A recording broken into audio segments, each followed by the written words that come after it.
for this evening comes from Ephesians chapter 6, verses 1 through 3. Children, obey your parents in the Lord, for this is right. Honor your father and mother, which is the first commandment with promise, that it may be well with you, and you may live long on the earth.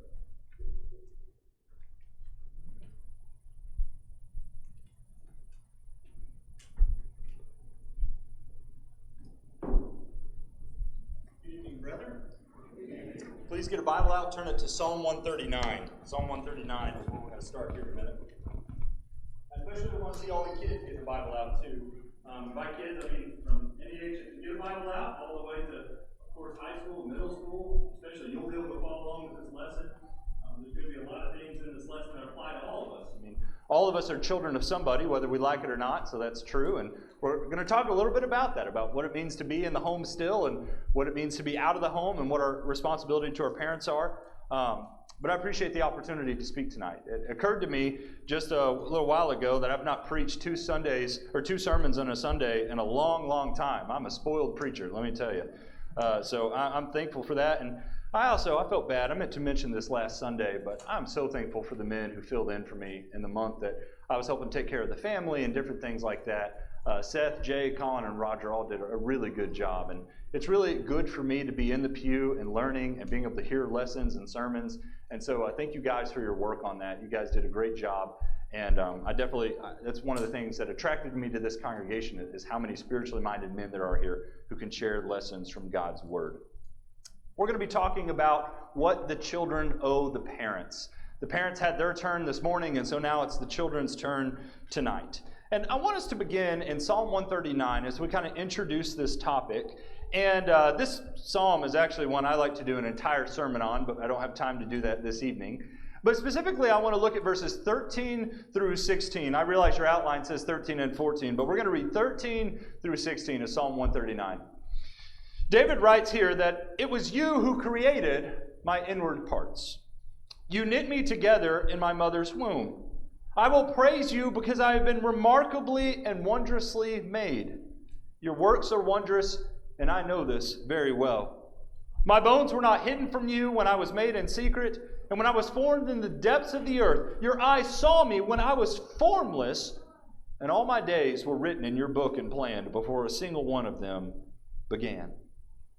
The very first thing I want to start with this evening is that we need to be thankful that God gave us this life. And man, do we get a greater appreciation for that, by the way, whenever we start to have children? I mean, everything that goes into those 9 months of waiting for that child to be born, we really start to learn something there. Just how out of control we are in that 9 months and how in control God is. He's the one doing all of the work. God is the one that gave us life. And that is such a blessing. And that's where I want to begin with all the kids specifically in the pews this evening, is to understand that God gave you life. It is a blessing. He is the one that gave it to you, and so you should be thankful for the life that you're getting to live. And the second thing that stands out to me in this section is in verse 15, when he says that my bones were not hidden from you when I was made in secret. It's really impressive to me when you think about that God knew you existed even before your own parents did. I think that's really fascinating, that even before your mom knew she was pregnant with you, God knew that you existed and that you were in the womb.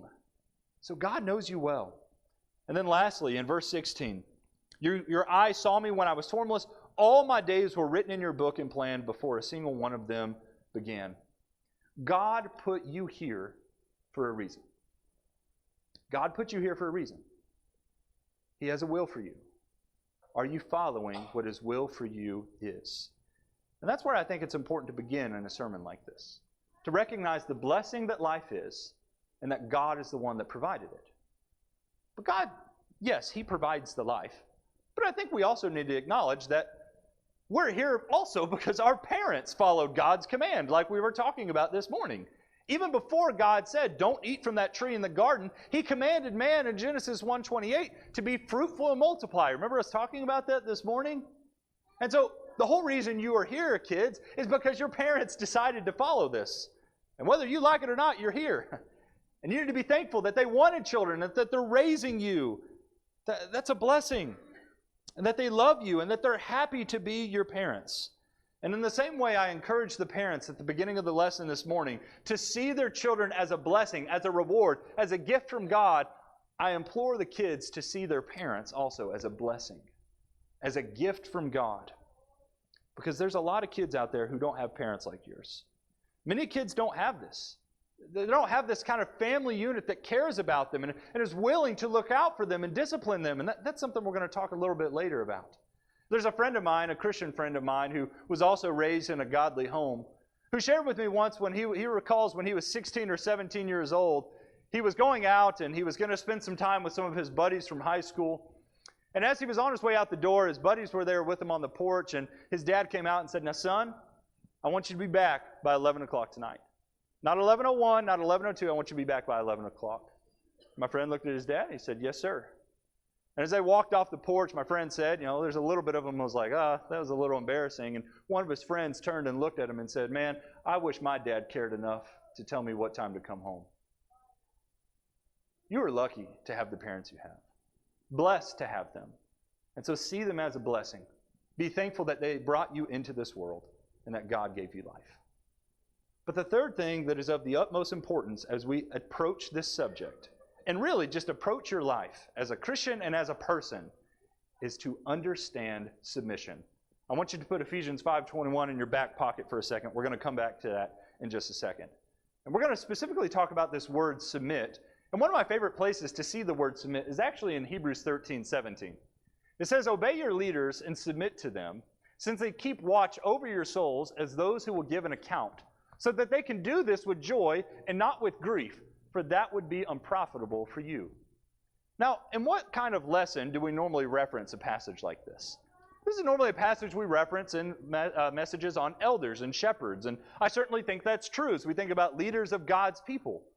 But I hope we see that this has so much relevance also in the parent and child relationship. That you kids, you want to be a blessing to your parents. You want the rearing and raising of your life to be a blessing to them.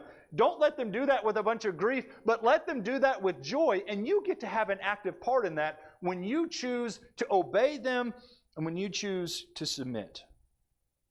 Don't make things unnecessarily hard on them, because you have to submit to them. Make it easy for them. The same way we would go to this passage to encourage the congregation to submit and yield to the eldership. They're giving watch over our souls. Well, your parents are doing the same thing. Don't think for a second that we aren't going to have to give an answer to God for the way we raised our kids, and for the way we influenced them, and for the ways that we chose to parent. And so show them some grace and behave. But as we talk about this idea of submission, would you turn your Bibles over to Ephesians 5? I should have had you already been doing that while we introduced this idea. Because kids, this is a very important idea, especially in the book of Ephesians. This is a big theme.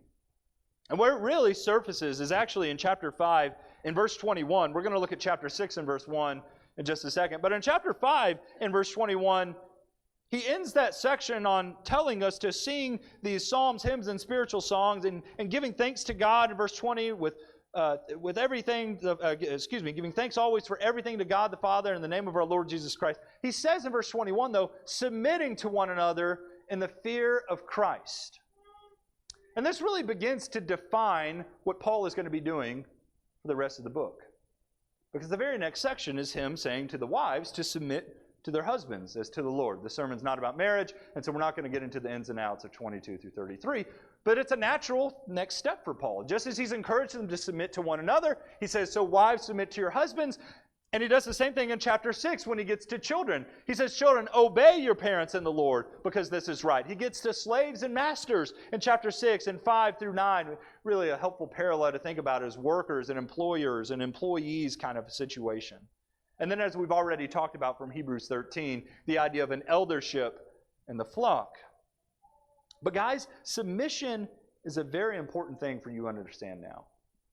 And it took me a long time to find a really helpful synonym for the word submit. Because I think that's kind of an old word, and we sometimes don't really wrap our heads around what it means.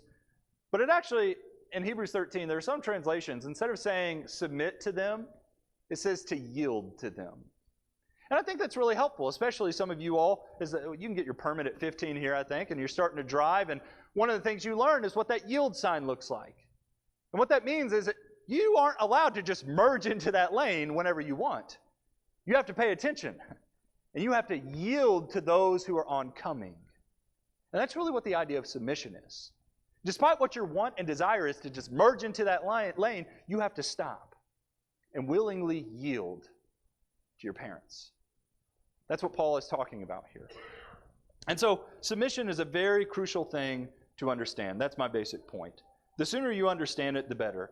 And the first place that you're going to understand biblical submission is in the home, is in the family. So that kind of moves us into asking the same question we asked this morning for our parents. Well, what do I owe my parents? In the same way that they're being spent for me, what can I do for them in return to make my childhood, my upbringing, to be joyous? Well, the first thing I would say that you can do for your parents is to obey them. As we've already looked at here in chapter 6 and verse 1, Paul says, "Obey, children, your parents in the Lord, because this is right." Have you ever asked why to your parents whenever they've given you a command? I know everyone in here has. And my daughter is definitely in that phase. It's every single day is anything you say, there's a why that comes behind it. And parents get really good at mastering what? Because I said so. We get really good at saying that. And that's something that would eat me up and burn me up when I was a kid. But at a certain point in my life, I found myself saying it. And I was like, oh, man, that's a perfect answer. But, man, isn't this exactly what the kids want to know? Well, why? Why do I have to obey you? What did Paul say here in chapter 6:1? You obey your parents because it's right. It's the right thing to do. What's so right about it? Why does Paul just say that so matter-of-factly? Well, because the way I would put this is because it's really just the right, and really it's the natural order of things. Just logically speaking. Simply put, your parents know more than you do. They know the right things. So you need to obey them even when you don't fully understand. And I think there's a really cool place that you can see these points. A lot of the points here in this section on obedience are going to come from Proverbs. Would you please turn your Bible over to Proverbs chapter 1? Because this is why parents are giving warnings, okay? They understand. They've learned things that we as children have not necessarily learned yet. And we're just going to explore a few of these in Proverbs. We won't look at all of them I have on your outline. But in Proverbs chapter 1, in verse 8, how does he begin? And you kids that have been at the teen classes, you recognize this. This is what we've been going over. But he says, "Listen, my son, to your father's instruction, and don't reject your mother's teaching. For they will be a garland of favor on your head and pendants around your neck." Verse 10, "My son, if sinners entice you, don't be persuaded." And the rest of that section goes on to define what it would look like for sinners enticing his son. Why do you think Solomon is able to speak with so much confidence and so much conviction about something like this? Why is he able to give this kind of warning? Because he went through it. And I think kids, sometimes we forget that. We're not remembering that our parents were kids at one point. They have seen things that I simply have not. You think they've been enticed by a sinner before? Absolutely. And so when they're looking at you saying, "Watch out, beware of this," you obey them because it's the right thing and it's the natural order. They have more time and they have more experience. In chapter 3, you see another one of these where Solomon will say, "My son, don't forget my teaching, but let your heart keep my commands, for they will bring you many days of a full life and well-being." Verse 3, "Never let loyalty and faithfulness leave you. Tie them around your neck, write them on the tablet of your heart. Then you will find favor and high regard with God and people."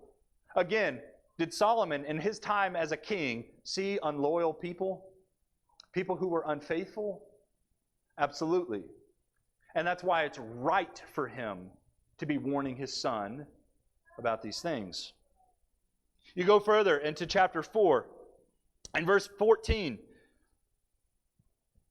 In verse 14, he says to keep off the path of the wicked. Don't proceed on the way of the evil ones. Solomon had seen what the path of wicked had done in his own life, but also in his own father's life and in the life of his brothers. A little bit later in chapter 5, specifically, actually look at chapter 7. Chapter 5 and 7, he's warning his son about women. Chapter 7 and verse 6, he says, "At the window of my house I looked through my lattice, and I saw among the inexperienced, I noticed among the youths, a young man lacking sense. Crossing the street near her corner, he strolled down the road to her house at twilight in the evening, in the dark of the night, and a woman came to meet him dressed like a prostitute, having a hidden agenda." And as you continue to read that proverb, that young man, he makes his way over to her, and Solomon ends that proverb in verse 22 saying that he followed her impulsively like an ox going to the slaughter, like a deer bounding toward a trap until an arrow pierces its liver, like a bird darting into a snare, and he doesn't know it will cost him his life. How does Solomon know to warn his kids about that? Because he went through it. And I know for our parents, whenever, especially it comes to sex and when it comes to marriage, A, we don't want to talk to them about that, but B, we look at them and say, well, they've been married to dad for like 80 years anyways. What do they know about something like that? They know a lot more about that than what you probably think. And you go and talk to them about it. And then, of course, in chapter 6, in verses 1 through 5, he gives his son warning about money and being putting up a security bond for somebody. And he just over and over again, he gives him this life experience. And you're like, well, how did he get this? Well, yeah, the Lord blessed him with significant wisdom. When he prayed and asked God for it, it was given to him. But there was also life experience that Solomon had. So, Chase, what's the point of all this? The point is pretty simple, kids. Your parents have more experience than you do. That's just a true fact, all right? And when someone has more experience than you on something, they know more. They know better. And a really simple way to illustrate this, if I were to ask some of you 14, 15, 16, 17-year-olds in here tonight, if I were to make you speak up and I said, do you know more than an 8 or 9-year-old, one of the 8 or 9-year-olds in here? I'd imagine every single one of you would say what? Yes, I know more than the 8 and 9-year-olds in here. Are you wiser than the 8 and 9-year-olds in here? Oh, yeah, of course. But sometimes when it comes to our parents, even though they triple that age gap that we're talking about, we have the tendency to look at them and say, well, they're just dumb. They don't know what they're talking about. And it's hard to fight against that, but we have to. Because Paul's saying it's right. This is the natural order of things. They know more, so obey them when they say something, even if you do not fully understand. And let me tell you, that does not go away. Walking with Christ the rest of your life, you're going to obey things that you don't fully understand sometimes. That's just part of being a child of God. So listen to your parents. I also want to make this clear. What is Paul saying in Ephesians 6? Disobeying your parents would be to disobey God. And so especially for our kids in here who have been baptized and are following Christ, do not disobey your parents, because if you do, you're sinning. You're walking away from the Lord and His will for you. That is serious stuff. And if you aren't a Christian, you know what you need to do to make that right. I'm sure that's been talked about in your high school class. I know it has, actually. Jared's been talking to me about that. And so just be mindful of that. The second thing I would say about obedience tonight is that obedience listens, okay? Obedience is able to listen. Remember what we've been talking about in our James series? By the way, next Sunday I'm coming back to the James series.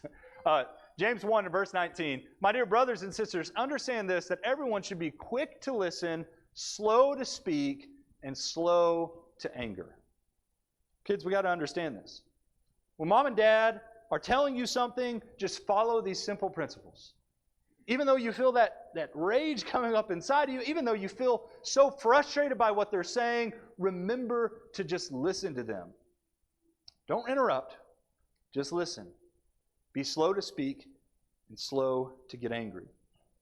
And parents, I got to tell you the same thing. Same principles apply for us parents. If they have something to say, stop talking and listen to them. Listen to what they have to say. Let them explain themselves for whatever it is that you need to talk to them about. The other thing that stands out to me, since we're in Proverbs, is in Proverbs 17, verse 10. By the way, have you noticed how much of these two sermons come from Proverbs? There's a reason for that, right? Look at Proverbs chapter 17 and verse 10. It says that a rebuke cuts into a perceptive person more than 100 lashes into a fool. I heard a few people turning in their Bible, so we'll read it again. A rebuke cuts into a perceptive person more than 100 lashes into a fool.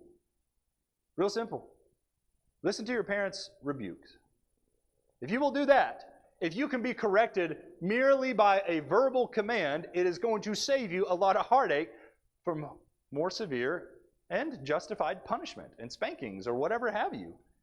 Learn to just be corrected by listening to what your parents are saying. Often the reason parents have to give more extreme punishments, whether it be spankings, taking your phone away, or things like that, is because they're trying to do something to get your attention so you will listen to them.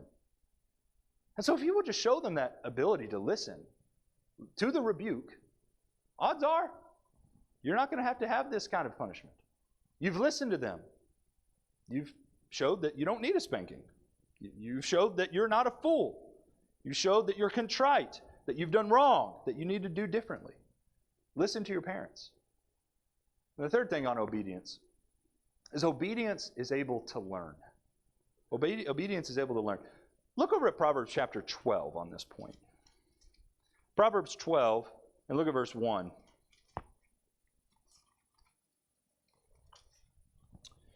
Proverbs 12, verse 1. Whoever loves discipline loves knowledge, but one who hates correction is stupid. That's what my translation says. What do you think about that? I love translations that say stupid, because I've been told not to say that in the pulpit, but I can say it's in the Bible, right? Do you love learning? How many of us here love learning? I for one, Rebecca, I'm taking her car in on Tuesday. There's this thing with her, with the PTU. It's a part of her car. I work on cars to a degree, but it's something I didn't fully understand. And so they told me how much it was to fix it. And I said, you guys fix it. But you know what I still did? I watched like a 45-minute YouTube video on how to fix it, even though I'm not fixing it. I like learning. How many of you like learning? I'd imagine there's a lot of kids in here that do. But the only way you can really learn is if you're willing to listen. If you're willing to humble yourself. And what does he call the person here who hates correction and refuses to learn? He calls them stupid. And the Proverbs are pretty quick to say that. How are you going to learn if you won't receive correction? And there's a lot of people in here, like I mentioned this morning, who are in positions of authority at their work. How many of you have had people that you've had under you that didn't want to listen to correction? How long do they last in that job? Normally not long. Obedience learns. Here's the point overall. You're going to make mistakes, kids. You just are. But show your parents that you're someone that can learn from those mistakes. Someone that is willing to listen to the rebukes and willing to listen to the correction that you need to make. Be somebody who is willing to, be somebody who can willfully obey and not do it begrudgingly or forced, but be willful in your obedience. We'll move on. Number 2, kids, we owe our parents honor and respect. This point is talking to the whole room. I do not believe, turn your Bibles back over to Ephesians 6, by the way, for this. Ephesians chapter 6. To me, as we think about what it says in Genesis 2 about leaving and cleaving, I don't know if necessarily Paul has in mind adult children in verse 1 as you think about needing to obey your parents. But I definitely think verses 2 and 3 apply to all children regardless of your age. So Ephesians chapter 6, verse 2, honor your father and mother, which is the first commandment with a promise, so that it may go well with you and that you may have a long life in the land. What's really cool about this passage is Paul is actually referencing one of the 10 commandments. That's how important this is. We know that the old law passed away, and when the new law came into effect, we see some of the things from the old law rolled over, and this is one of those, that we are to honor our father and our mother. And I actually want you to turn back over there, because it's really interesting to me that this commandment, as Paul mentioned in Ephesians 6, is that there is a promise attached to it. And so over there in Exodus chapter 20, we'll actually put our eyes on this 10th commandment.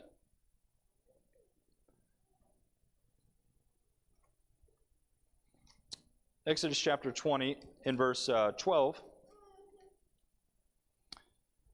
Paul says, whoa, it's Sunday night. Honor your father and your mother so that you may have a long life in the land that the Lord your God is giving you. This is really the only commandment in the 10 that are giving that has a promise attached to it. If you're willing to honor your father and mother, he is promising here that you are going to have a long life. And how beautiful is that to see? And I think that still applies, and that's Paul's point in Ephesians 6. And I think this is true physically, and I think this is true spiritually. When you listen to your parents, it is going to spare you a lot of unnecessary pain and sorrow. Physically is easy to see. I'm sure all the kids in here can envision or can maybe think of a time where you were running across the yard and maybe there was a busy road in front of your house, and as you're running across to go across the street to get that ball you hit, you hear mom and dad say, "Stop!" And you stop. And then a semi-truck passes or a car passes. You listen to your parents. You obeyed them. You're going to have a longer life now because you obeyed them. That's a small example, but we see it on much bigger ones. I remember the time where I didn't want to listen to my mom about wearing sunscreen. I've got red hair, so you can imagine I burn easy. And I went out one day on a summer day to a pool and didn't wear any sunscreen. I had second-degree burns on my shoulders from how bad it got. Yeah, it was not fun. I had to learn the hard way. I didn't listen to her. I remember a time as well, whenever my dad, when I worked for him, as an adult even, he had told me 100 times, "Hey son, when you're unloading with the forklift coming into the bays, make sure the top of your mask is down before you come into the warehouse." And one day I just didn't pay enough attention and boom, $5,000 worth of damage. I didn't listen. So it's true physically. And I think it's for a lot of reasons. Kids aren't always able to see the bigger picture of things. Kids often have tunnel vision. And we need to be able to help them to see much further than that. But this is also true spiritually. And I could bore you with a list of those, but man, they hurt every time I talk about them. The ones that stand out to me the most were with the girls I dated. I cannot tell you how many times I brought a girl around, and after some time passed, she leaves, and Dad has a sidebar with me, and he goes, "I don't know. You need to be careful." Where there were times he got more specific and said, "You need to run." And I didn't listen. I wasted a lot of time because I wouldn't listen. Maybe that was true of girls. Maybe it was true of school friends. But we got to remember that our parents are able to see the much larger picture than we are able to. So we need to honor them in the way that we listen to them. We will live a longer life, is what this promise says. Thirdly, I think it's important to see that this is emphasized by King Jesus in Mark 7. Turn the Bible back over there. A really cool context here is Jesus having to deal with the Pharisees. And they, of course, are accusing Jesus' disciples because they're not washing their hands in the same way in the different traditions that they had. And Mark gives us a little bit of background information on that in verses 4 and 5. But I want to begin reading in verse 8 because Jesus says that the Pharisees, abandoning the command of God, you hold on to the human tradition. And he said to them, "You have a fine way of invalidating God's command in order to set up your tradition. For Moses said, 'Honor your father and your mother, and whoever speaks evil of father or mother must be put to death.' But you say, if anyone tells his father or mother, 'Whatever benefit you might have received from me is Corban,' that is an offering devoted to God, you no longer let him do anything for his father or mother. You nullify the word of God by your tradition that you have handed down, and you do many other similar things." There was this Jewish tradition that was called Corban. You will not find it in the Old Testament scriptures. And essentially, they would take a portion of their money and set it aside, and they would say that this is given to God. They did not spend it. They did not use it for anything, but it was set aside. What Jesus is pointing out here is that when mom and dad come knocking on the door, and they say, "We're coming up short next month because your dad is sick and he hasn't been able to go to work," you say to them, "Whatever I have is given to God. It's Corban." And what Jesus is saying here is that to stick to your tradition, you've avoided the commandment to honor your father and your mother. So does that apply to us? Absolutely it does. And so as we just look at a few of these applications here, number one, you can show honor in the way that you take care of your parents. I think about us adult children here. I think what Jesus deals with in Mark 7 directly applies. He could have chosen any other commandment to illustrate this point, but he chooses this one because it is our responsibility when our parents get older to care for them. That's really important to see.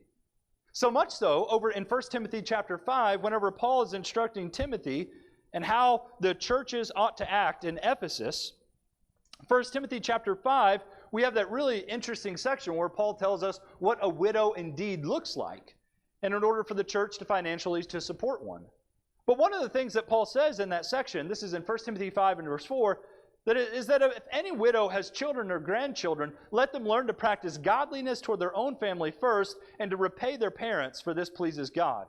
The widow who is truly in need and left all alone and has put her hope in God and continues night and day in her petitions and prayers, however, she who is self-indulgent is dead even when she lives. Command this also, so that they will be above reproach. But if anyone does not provide for his own family, especially for his own household, he has denied the faith and is worse than an unbeliever. What's the context here? Paul is saying that if you are a Christian believer, it is your responsibility to take care of your widowed mom or dad. You are not to burden the church for this. If you're a Christian, that's your responsibility. And that's how we can honor our parents and respect them, even though we've been out of their house for however many years. Isn't that really cool to see? We need to be taking that seriously. That's what's being commanded. But we can also show honor to our parents in the way that we talk to them, just in the way we speak. We're going to get there eventually as I continue preaching through the book of James. But in James chapter 3, there's this great warning in verses 1 through 12 of how we control our tongues. And in verse 5, he describes it like a forest fire, and how just a small flame is able to set the whole forest ablaze. And in verse 10, he says, blessing and cursing come out of the same mouth. My brothers and sisters, these things should not be this way. Does a spring pour out sweet and bitter water from the same opening? Can a fig tree produce olives, my brothers and sisters, or a grapevine produce figs? Neither can saltwater spring yield fresh water. Kids, we got to be careful the way we talk to our parents. Don't cut them down with your words. Don't backtalk them. Don't show them attitude. I snuck that one on there too. Drop it. Be careful the way you speak to them, because you could be a hypocrite. You're all nice to them at different times, but then you're willing to turn around and just say the awfulest things to them, or maybe even talk behind their back. That's not right. That hurts when you say hurtful things to your parents. They love you. If you love them, talk to them like you love them. And I also think this is kind of the point in 1 Timothy 5. Whenever Paul is instructing Timothy, if he needs to rebuke an older man, that he does it gently as he would a father. You approach him gently. There's a certain way you would talk to your father. There's respect. There's honor there. And so kids, we need to be making sure we're doing the same thing. And adult kids, that's the same thing. Same principles are true for us as well. And in my notes, I snuck another one on here if you're jotting down notes and if you have the outline. Going along with this, no complaining. In Philippians chapter 2, verse 14, Paul makes it pretty clear that Christians and that people who follow Christ are not to be complaining. Do everything without grumbling and arguing or complaining. Learn to be content. Think, kids, of some of the happiest people that you know in your life. How much complaining do they do? I'd be willing to say they don't complain at all. They've learned to be content. They've learned to be happy with what they have. So no complaining. And lastly tonight, the third thing that we owe our parents is our love. But I want to start in kind of an interesting spot with this.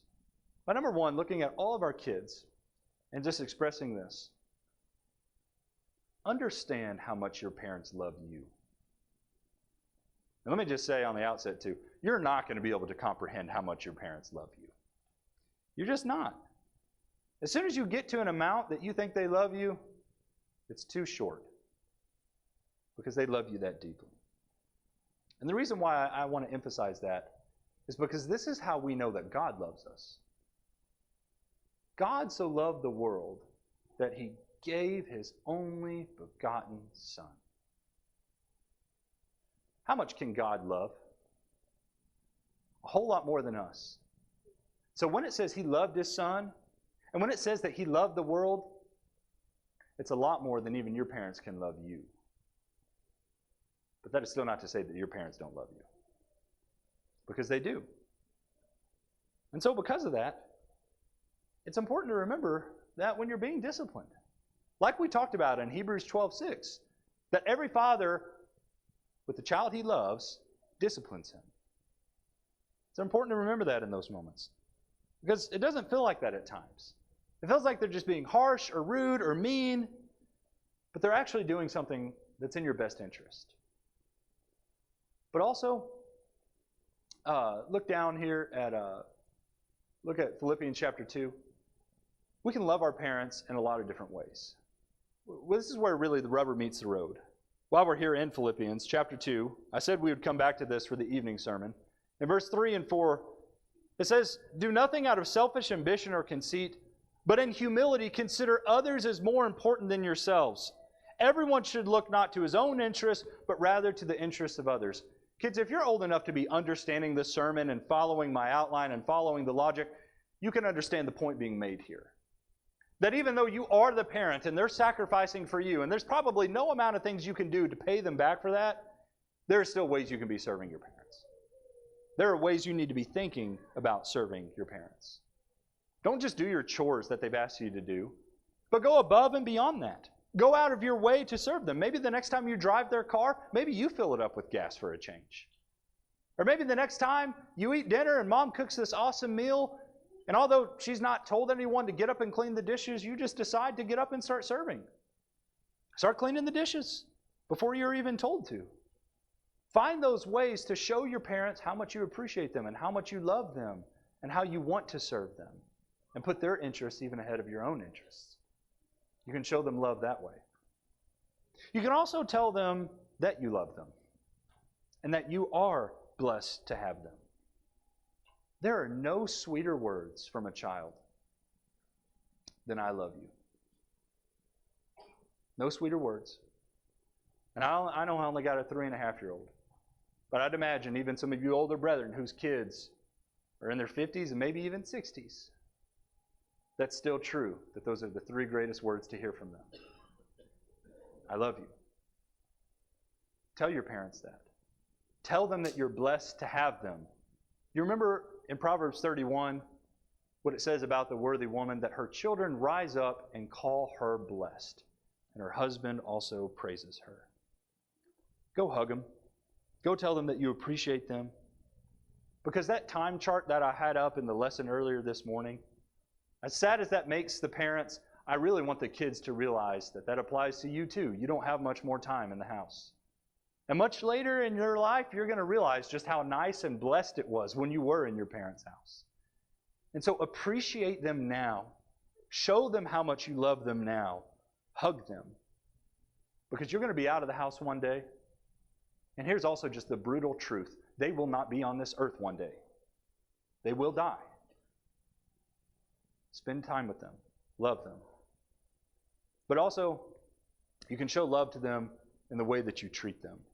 You've heard me make these same points from 1 Corinthians 13 in several sermons. That love is not just a feeling, but love is deliberate choices. And so when you hear Paul say that love is patient, love is kind, love does not envy, it is not boastful, it is not arrogant, it is not rude, it is not self-seeking, it is not irritable, it does not keep a record of wrongs. Love finds no joy in unrighteousness, but rejoices in the truth, bears all things, believes all things, hopes all things, endure all things. Love never ends. You've heard me read these passages to make the point that love is a choice, and you can demonstrate this love to your parents. We'll pick a few out as we wrap up. Be patient with them. Love them in the way that you're patient with them. This is especially true for you older kids, the number one born, all right? Because your parents, you're the guinea pig. They're going to mess things up. Be patient with them when they do, as they make parenting adjustments. They're not perfect parents. No one is. So be patient with them. Love them that way. Adult children, we've got to be patient with our parents when they start growing older and need us to help them. And it's a bigger time commitment than it was before. We've got to be patient with them. Another one that stands out to me is to be kind. Kids, even when times are tough financially or otherwise, your parents are going to need your help to be kind. Show love to them. Adult children, when mom and dad start calling a lot more, now they're having more time on their hands, they're needing more help, be kind to them. Let your words be gracious to them.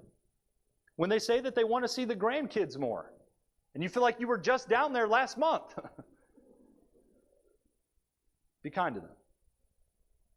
It says in 1 Corinthians 13 that it does not keep a record of wrongs. If your parents messed up, and they did, don't hold that against them. Let that go. Just a couple weeks ago, my dad came up to me and he apologized to me for something that happened 10 years ago because it had occurred to him it had happened. That meant a lot to me. I have to let it go.